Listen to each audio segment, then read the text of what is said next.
this is a really simple cake recipe and lovely. And I have to make it for my daughter every single birthday without fail, don't I? You do. Fantasy cake has been a big hit amongst everybody. Yeah. Because it is sort of, it's fruit and cake all mixed in with one. And almonds, it's lovely. I actually think comparable to a Great Victoria sponge, everybody should know how to make a fantasy cake. I think so. Yeah. It's a good idea. I'm just going to put that under there so that it stops making a noise. And I've got some caster sugar. So it's 150 caster sugar and 175 butter. I'm just going to mix them together, just beat them together. It's also a great thing if you've got berries in your fridge that are just starting to turn, rather than turning them into a smoothie, which some people don't like, including myself, then turn them into a cake. Well, yeah, and absolutely. I mean, this is the time to be going picking strawberries. I love going strawberry picking. And even if you get those, you know, the dud ones at the bottom of the basket, it's great for that. So that's done, and it's just creamed together. There's no worries about making it too pale. You could do it with a hand whisk. It's that simple. And then I'm going to add 2 eggs. I really like you using those, the old whiskey things, you know, like electric whisk, rather than a big beating machine that not everybody has. So those are going in with some flour. So it's 150 of flour as well. So I'm just going to add a spoonful of flour to my eggs and then just mix it in. And we don't have to worry about over-beating or that we're going to whisk the air out of it. Nothing like that with this cake. So that means anybody can make it, old, young, very, very young, whatever you like. They certainly can. And it is, I mean, you know, it's a great cake. You don't have to take it on a picnic, but it is lovely for a picnic. So I'm just going to add in the rest of my flour. Like so, and then it gets quite thick, so I'm going to loosen it down with a little bit of milk, and I'm going to add some vanilla paste. Is that just a guesstimation of milk? It's about 3 or Splash. 4 tablespoons, Right. really, if you're thinking about it, but it doesn't And matter. if you add too much to it, does it make the cake go too sloppy or not, or just means it's like lovely and moist? It doesn't matter. It's one of those throw it all in cakes, don't worry about it. Doesn't matter, fantasy cake. Fantasy cake. There's your strawberries, miss. Thank you, my love. God, you worries. did that fast, didn't you? So I'm going to add to that a nice teaspoon of vanilla paste. There we go. And I'm just going to get some ground almonds, 100 grams of ground almonds. Stick that in. Why the almonds? Just, do you know what? It makes it that lovely. It keeps them moist. It keeps the cake moist. It's quite heavy, quite a dense cake, almost puddingy. Oh, I'm good. going to fold that through and add some milk. And as I said... Well, if it's denser, it means that it is more transportable. It is. So that it doesn't fall apart in the back of your car when you're taking it off to your picnic. Or Exactly. to the races, or wherever you go to. Wherever you go. What was your favourite picnic as a kid? Well, we used to, when we were children, my mum we used to like to go to Henley Regatta, but we never had tickets. We were never rich enough to have tickets for the regatta. So we used to go to the car park and have trestle tables full of all sorts of things like pavlovas and profiteroles and amazing sandwiches. Your bread thing would have worked there. So there's the cake. I'm just going to add a tiny bit more milk, and then I'm just going to throw in my strawberries. Right. And that's it. I'm going to add some strawberries and a few raspberries, which have been a new addition for my daughter. There we go. Yes, I mean, she's extremely good at eating berries. That berry monster. She is a berry monster. There we go. But in a way, I mean, you know, great way to... Could you use apricots or anything else, or do you think berries? I've done as it well? with peaches. It's absolutely beautiful with Right. peaches. Any berry is really good. Any soft fruit is lovely with it. I don't want to waste that. So I've got a lined cake tin here. So into the cake tin. Now, if you are taking it on a picnic, a really good tip is to get one of those cake liners. Then you can transport it in there. Okay, right, I see. Do you see what I mean? So instead of lining a cake tin, Yes, but do that. I would put the whole cake tin, because it's a springform tin, in the back of the car anyway. Exactly. And open the whole thing up when you get there. I was going to say, so what the best thing to do is transport it in the tin with just wrapped in a tea towel. When you finish that spatula, don't put it in the sink. Thank you. Right, that goes into the oven. 170, I can see you. 170 for about an hour. There we go. I have to say that is a very, very quick, very, very clever, very, very easy cake that I'm hoping all of you will be making this weekend, if not next. But let's do the recipe so everybody knows what to do. Self-raising flour, 280 grams of self-raising flour, a good teaspoon of bicarbonate of soda. Yep. So a teaspoon of mixed spice. I can't get my spoon in. And when I do a teaspoon, I always astounded when I use a proper measurement. And it's a lot spicier. Yeah. So that's my mixed spice. Then this is my cinnamon. I think it's really funny that we've got the same recipe. Cinnamon. I know, me too. And then a tablespoon of ground ginger. So it's a lot. It is a lot because it's a ginger cake after all. But you need that. You know, oh, there you go. Well, that's fine. That's fine. Look, it's a ginger cake. Well, let's just use the rest, shall we?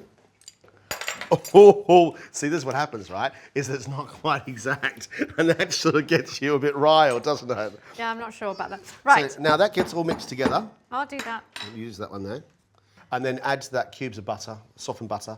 And you can tell the story about how to soften butter because I really like it. So if you've got a really hard butter and you need to soften it, just get a bowl of water, room temperature water, cube your butter, put it into the bowl of water and leave it for about 30 seconds and then fish it out with a sieve and it's room temperature. Because it won't melt, will it? Because of the fat. No. So now let's rub together until it resembles breadcrumbs. I'm just going to do some breadcrumbs for you. In here, I've got black treacle and I've got golden syrup. Yep. You call it 4 ounces of each. I call it about 110 grams. Right, okay. Okay, so that's fine. And then we've got milk. Milk, and I'm going to add to the milk some brown sugar. And I'm going to heat that brown sugar and milk up a little bit. What I always love about recipes like this is I always think, who worked this out? I think the same. You know, who worked out that you put butter and flour in a bowl with different spices, different ways of making a cake, and then this sort of batter cake that you make, which is really, really cool. And the really interesting thing of how you melt the sugar with the milk. Yeah. And your treacles all together. But it's crazy, isn't it? So now the treacles are together, your milk mixture is together, just warm that ever so gently, and you do one or two ways here.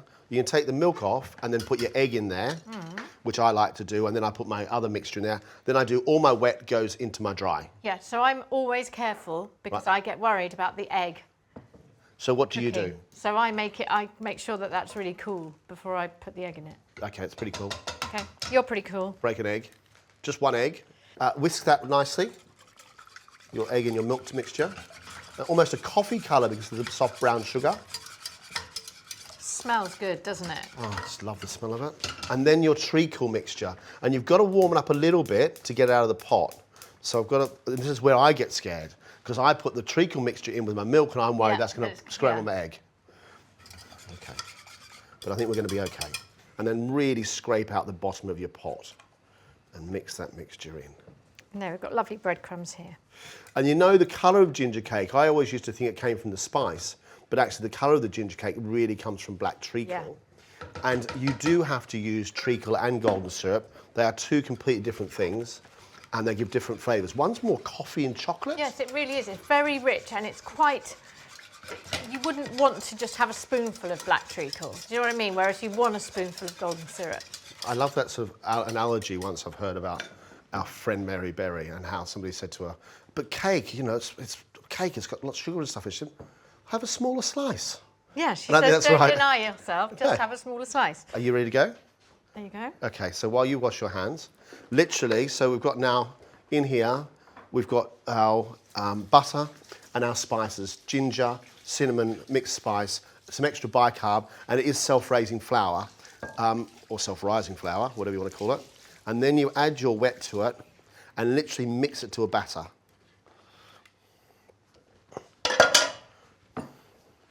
And that goes together. Everybody may be looking at this and thinking, oh, that's very wet.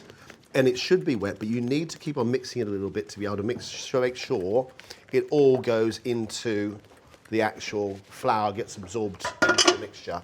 And it'll go lovely coffee colour. Traditionally, it's made in a loaf tin. And now, today, I'm... in a bun tin. I am going to... I know. Watch your hair. It's not hairspray.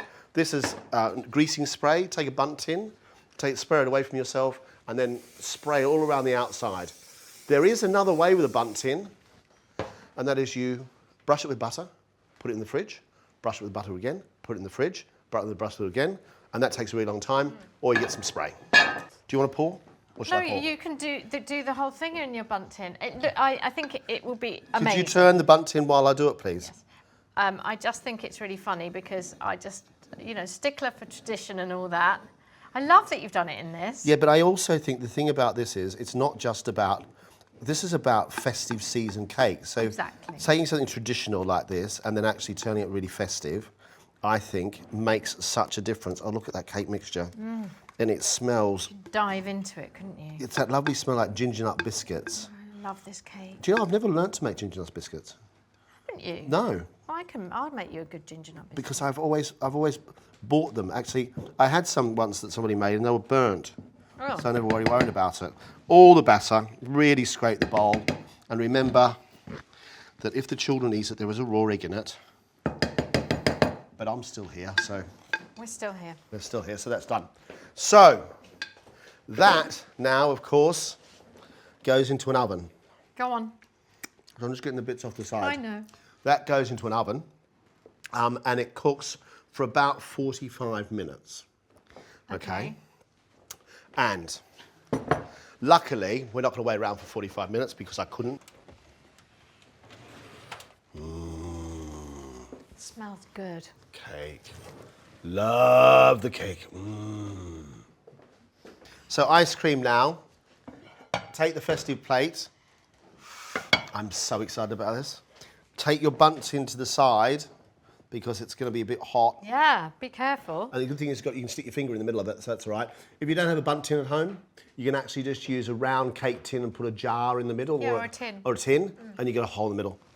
Turn it over. I mean, just the mould itself looks cool, doesn't it? It does, it looks gorgeous. Abracadabra.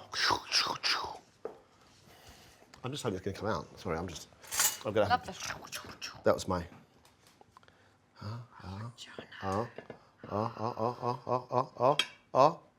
Look at that. That looks beautiful. Not finished because here, bit of icing sugar, Yeah. bit of mixed spice. Oh, okay. What? No, nothing. That'd be lovely. No, there's no cinnamon in it. Okay. And then look, Christmas. Very Now pretty. you sing a song. Through the snow like a long horse open sleigh, la da da da da dee, and I'm been all the way. See, I could have been a singer, couldn't I? Brilliant. Now here we have nice little plate, ice You cream. do your ice cream because you- I'm going old school. Are you? Of course you are. There's a reason a towel on the outside. There is isn't a reason that there's a towel on the outside. Yes. Yes. We wrap it in a towel so that it keeps it lovely and fresh. And you've got greaseproof paper as well, so that what you have is a really lovely sticky cake. Yes. And actually, as a present, it's a lovely idea. Look at that. I mean, it's such a beautiful cake, isn't it? Now look at that inside. That's so cool. The ginger that's coming out of this kitchen.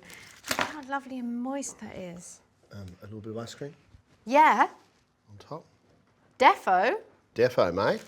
But I Defo. think either are lovely to take. Do you know what I mean? As a present, yes. or just to have in your house. It uses polenta, so very fine polenta, and some ground almonds. So people who don't know what polenta is, it's cornmeal. Yeah, and you could use semolina. Yes, of course. So it's the same sort of thing. But so just almonds. That's a lot of ground almonds. It is. It's a lovely cake. It's quite a heavy. It's almost a pudding cake. It's great for a picnic. Right. Absolutely lovely because you could take it just still warm. Oh, good. And the other thing is, if it's a pudding cake, it holds a bit more, doesn't it? Yeah.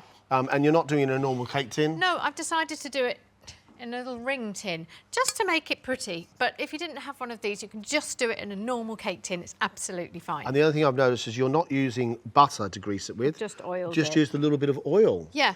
Well, this is not using any butter Right. or milk. Right, so the bit of milk that's in here is you're going to use coconut milk. I'm going to use coconut milk or almond milk. And using coconut oil. And coconut oil. Yes, Right. so that's my fat. Right. So what I do is just whip this fat. So I'd like 200 grams of coconut oil into a pan, melted. Now, you don't actually have to melt it, but it is easier Right, to okay. use for this cake anyway. And then because the coconut's quite rich, isn't it? I mean, really, really rich. So that's going to melt away, and I'm going to put in my bowl some maple syrup. So it's probably about 4 or 5 tablespoons of maple syrup. Maple syrup instead of sugar? Yep. Okay, so that's just liquid. The coconut fat is melting very, very nicely. Yeah.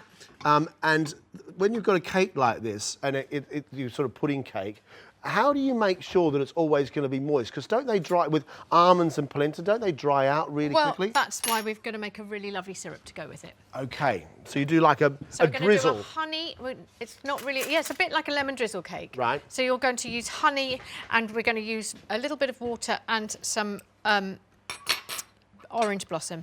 I'm just waiting for this to go because I'm going to beat these together. That's absolutely fine now. That's fine, yep. So should I pour that in? So just pour that into here. Yes. Thank you. Right. And you whip the two together. And you just whip these two together. And they don't puff up completely. They don't make any, it's just that they whisk and combine. So I need now 4 eggs into here, please. 4 eggs? Yes. So on this recipe, 1 egg is definitely not enough. No, we need 4 of them. 4 eggs. Straight in? Straight in. 1, 2. But you make it all sound very simple. Where do you get recipes like this from? Because I'm not a brilliant baker, and I always say with a couple of recipes I know, and I never I never venture out. I never dare to experiment. Well, no, you always tell me. You always say to me, when I say, do you know what? I'm going to try this cake. I'm going to try this almond cake, but I'm going to try it with coconut oil. And you've said, oh well, I wouldn't. I don't know how it would work. But I just give it a go and try it until I get it right. And you do have to sort of know quantities of sort of fat to flour or dry to wet, really. Right, okay. So there's quite a lot of wet, so really it's probably equal quantities almost. Yeah. So that's whisked up. Yep. Now I'm going to add to that. Can you squeeze some lemon into there? Into where? Into here. Yes. And I'm going to add my ground almonds. So the juice of 1 lemon? Yeah. I will put it in this bowl and then you can keep on going. My ground almonds, my polenta. Yeah. And then 2 teaspoons of baking powder. Nice juicy lemon, because it's at room temperature. If you want your lemons to juice a lot better, take them out of the fridge before you use them. Take them like that, and then if you haven't already rolled them to massage them, then take your fork and just push your fork into the actual flesh itself a little bit, and you'll find that it really just juices a lot quicker. And just use your fork if you don't have a juicer. That's fine, and I don't need a huge amount actually. So I'm going to go for just a couple of, probably half a lemon would have done. I wonder what that does. It must do something to do with setting. This is where you would know. I think it just adds a nice little bit of flavour as well. Right. And a couple of tablespoons, and I'm using almond milk, but coconut milk would be fine. Right. And you want me to make a syrup? I do want you to make a syrup. So can you just pass me the lovely cake mould now? Is that it? That's it. That's all you do? Yeah. So maple syrup and this coconut fat. Yeah. 4 eggs mixed together. Yeah. A little bit of lemon juice and some milk. A baking powder and your polenta and your ground almonds. That's and it. That's all. Yeah.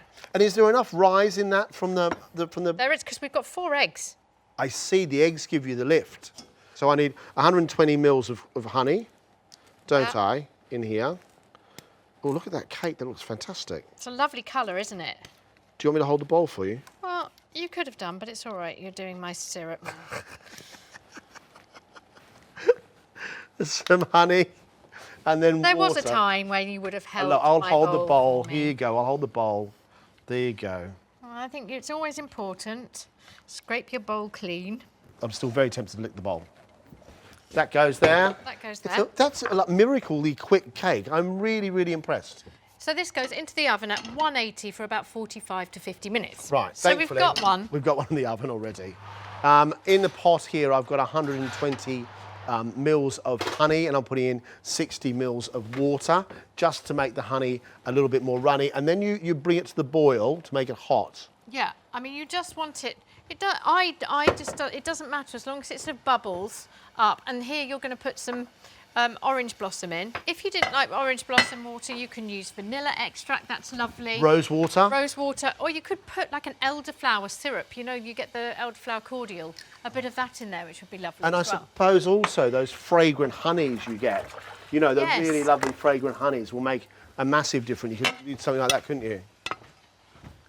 So that certainly cake could. just... So this cake... It's hot. It's hot. Please be careful. And there's our lovely cake. Look how cool that is. Which looks very pretty. And so now, just like you do with a lemon drizzle... Yes. We're just going to make lots of holes right down to the bottom. All the way through. And your cake's got to be hot when you put this drizzle on, doesn't Absolutely. it? You can't do it cold because it doesn't work. No. So if you try and put drizzle on a cold cake, it's disastrous. It has to be hot, otherwise it just doesn't happen. And lots of holes so that it really sinks in. I'm going to put the syrup in a jug so that you've got it. So you've got your syrup and you've got your berries. Yep. Move that other way. So if you just get a spoon for those berries. Yes. And I will pour this syrup. And it just soaks in. You can see how it, as a sponge, because it's the polenta and the almonds, it just takes it up. And I can see now, really understand why for a picnic it works, because this lovely and soggy and it will hold for a really long time. Yeah, and you can take it in the cake tin. And what you can do, if you were going on a picnic, what's a really nice idea, is to take it, make the holes in it, put the syrup in, but just keep it upside down and wrap the cake tin in some foil. And then you can just take it out of the cake tin and it stays whole, stays nice and safe, and keeps warm. But I also quite like this, the fact that actually we're putting the berries inside with the hot cake and the hot syrup. Yeah. So this and a bit of pouring cream, you've got yourself this sort of hot pudding dessert with berries. I think it looks great. It does, but it just needs a little bit extra. It needs a bit of fairy Always something dust. else. If you're going to do it, you might as well do it right, eh, Lisa? A bit of magic. A bit of proper magic. I mean, it's simplistic beauty, isn't it? The berries are beautiful. The cake looks beautiful. I love the fact we haven't used flour. Oh, look at you, properly artistic, aren't you? Well, I think we should give it what it deserves. That is, I got to say, the perfect summer pud, and I think it's high time we tucked in. The secret, and you taught me this, is you weigh your eggs. And 3 eggs usually weigh about 200 grams, and then equal quantities of everything else. Everything else, so butter, sugar, flour, eggs, equal quantities. Yeah. Why is that? How did you work that one out? Do you know what? It was my nana in the war. She said when they got rationed of just 1 egg, then they would just make a really tiny Victoria sponge that was just with the quantity of however much that egg weighed, which I think is great. But I think so also, you weigh them in your shells. Yeah, weigh them in the shells and then go for it. And then cream, butter and sugar. Yep. Now we have very different ways of making sponges, don't we? I do the all-in, fingers crossed approach, and you do the consider the children approach. If you've got all the children making this and they all want to have a go at an egg, then you do 1 egg at a time. Like that, and you add an egg and you add a spoonful of flour with each egg. So that's 200 grams of flour, and I think that's one of the most versatile recipes that anybody can use. And it is Mother's Day after all, and you've got to make, if you've got a mum. Something nice, yes. You know, for people like us, we just think about our mums. We think about our mums and we eat a slice of cake in memory of them. Absolutely, and a piece of cake for them. Yeah. But anybody out there who's got, make something special for them. Get right to stop it and have a little scrape down of the side. Sorry, boss, I'm going to turn that off. Sorry. Little scrape down of the side so you get it all in. I usually fold in the rest of the flour. Do you? A teaspoon of baking powder. There we go. And then mix it all together. Mix it all together. Go on, John. There you go. There you go. Give that little scrape down. And that's perfect. Now, you're going to split it into 2 bits because we make 2 cakes rather than just 1, and just divide it. You can weigh it if you wanted to, but I'm not going to. Into the middle of the cake tin. The children always like to do this bit. Do they? Yeah. And then, but really, it's just an excuse to eat that. You do it. Can you see now? You can tell that I'm the chef. I would never let the kids touch it.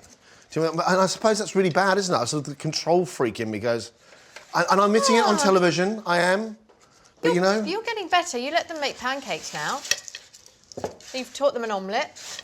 Sorry, I was just checking the mix to make sure it's okay. Just give it a check. Yeah. Right, I'm going to wash my hands. You wash your hands. So as easy as that. Flatten them out into an oven for 25 minutes. At 180. That's it. 180, 25 minutes. Now come up. But I've got some of these already cooked there over there. Yep. And you've got something, a little surprise, which I'm not quite sure about. Well, I've got a jam. I've got a really easy peasy jam. Now you can go and buy it. But what a lovely idea for Mother's Day present. You get equal quantities of fresh raspberries and sugar. So whatever your punnet of raspberries weighs, you do the same as with caster sugar.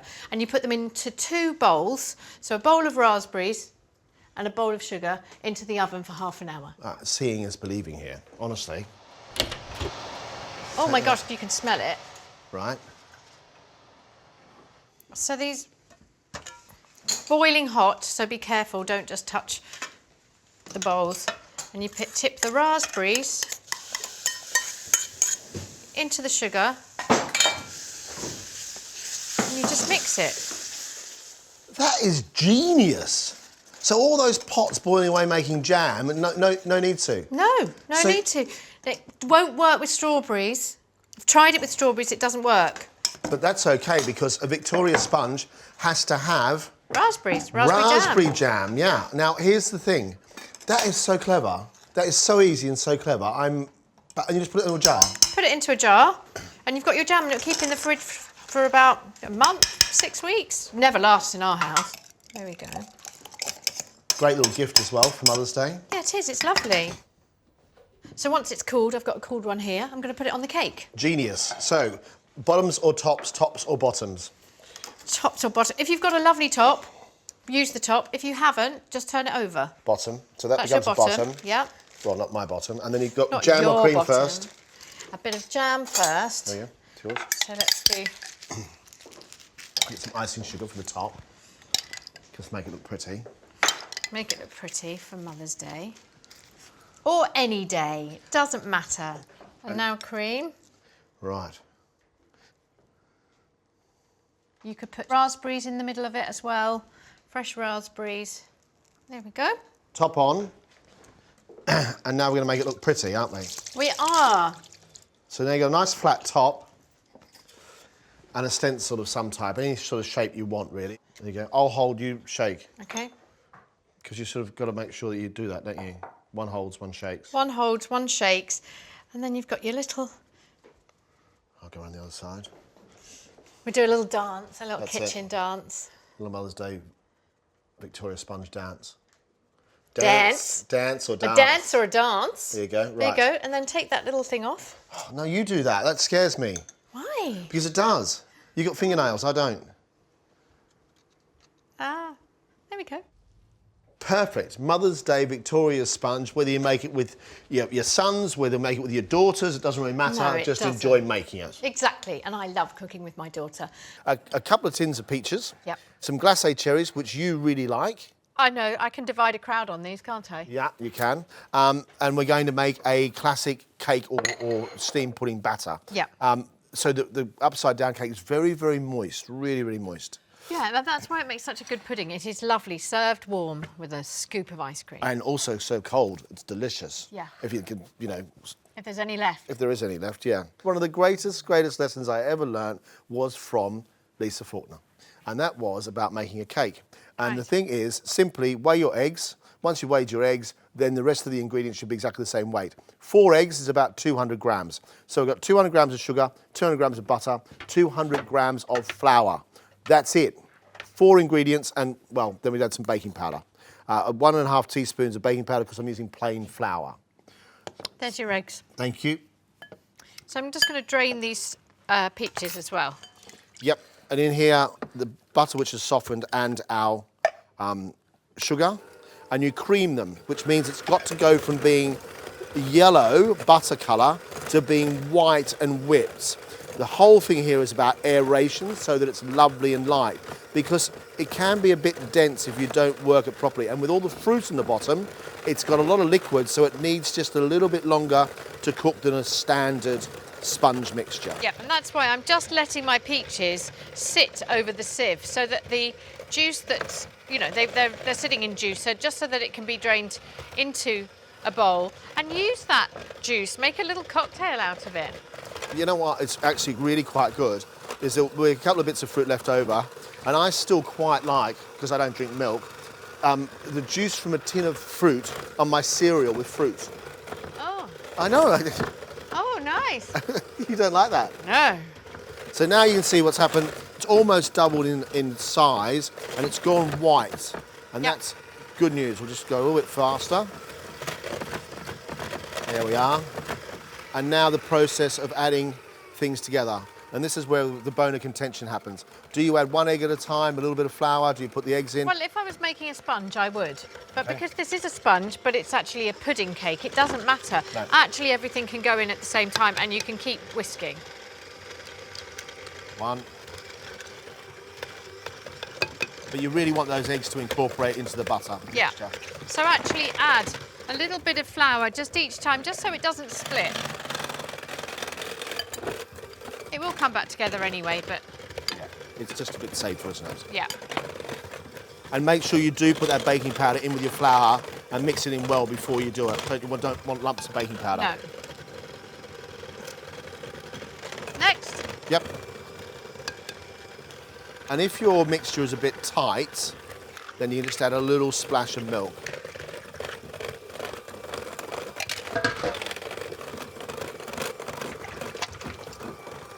It's a classic sponge mixture in. Rest of the flour, mix together. And then a tiny splash of milk into here. I love an upside down cake. My nana used to make the most fantastic pineapple upside down cake. And it was always with tinned pineapple, and now I realise why. Because she always used to make it in winter. Right. And it was her way of doing that, sort of bringing a bit of sunshine into winter. I mean, not that winter lasts very long in Australia, but it was one of those things, I can still taste it now. Tinned pineapple. Oh, I did like it. What? I just really, every time you talk to me about your grandma, and I think that you were so little and that you'd sit there, and I can just imagine your face just so excited by puddings and roast chicken and all of this. It's very sweet. Well, because I didn't drink dairy as a kid, I never drank milk as a child, things like a cake, an upside down cake, was my dessert. Yeah. Everybody else was eating ice cream all the time and having, ice cream and syrup across the top. Yeah. That was the sort of normal dessert in our house. So if I ever got a piece of cake, I was really excited. Thrilled. Yeah, thrilled to actually get something. So we're going to take the peaches and a little cherry and just put the cherry in the peach. That's it. And turn it upside down. And it will stick up a little bit. It will just be a little bit proud. So some of the mixture may actually go underneath the peach, but that actually makes a really lovely little pattern. Exactly. And Lisa's insisting upon the cherry. I am insistent upon a cherry. I think it's quite retro and very pretty. You want a decent-sized cake tin, so 23 centimetres, which is, what, 9 inches or something, isn't it? Yeah. And line the bottom with a piece of paper first. And the paper is really important. Oh. So paper on first, and then make sure that's greased as well, and then your peaches go in. I think we're going to do that. That's it. And I'm going to eat those. Yeah, but what about me? What about my cereal in the morning? You can have it with your cereal and your weird juice. And now what you've got to do is just, the first bit you put in, just be a little bit gentle with it, because you don't want to disrupt your... Oh, that's a lovely soft cake mix. You've done well there, Jono. Thank you very much. I learned off you. You want it to not disrupt the peaches, but you also want to make sure that you get an even coating of all of them. Yeah. Really good news. And the thing is that the cake mix melts in the oven, so it will all run down the sides. Everyone gets quite scared and sort of pushes it around. Just let it fall, move it a little bit, and then it will just mould to the cake. Make sure your peaches are covered so that it just sits in the corner. And then this, as I say, has quite a lot of liquid in it, so it does need to go in the oven for about 45 minutes at 180 degrees. Yeah, OK. And just cook it up. I think all ovens vary. They do? So I always check it after 35 and just see. I'm going to put this in the oven. But of course we've got one ready. Ready here. And there's our cake. When you do it, when it comes out the oven, let it cool a little bit, and it will start to shrink from around the outside. Also, you'll see it starts to move from the outside of the tin. And then take the cake tin off. Plate over there. Done. And then gently just lift this off. There we go. Yes. And then we just take that bit of paper off.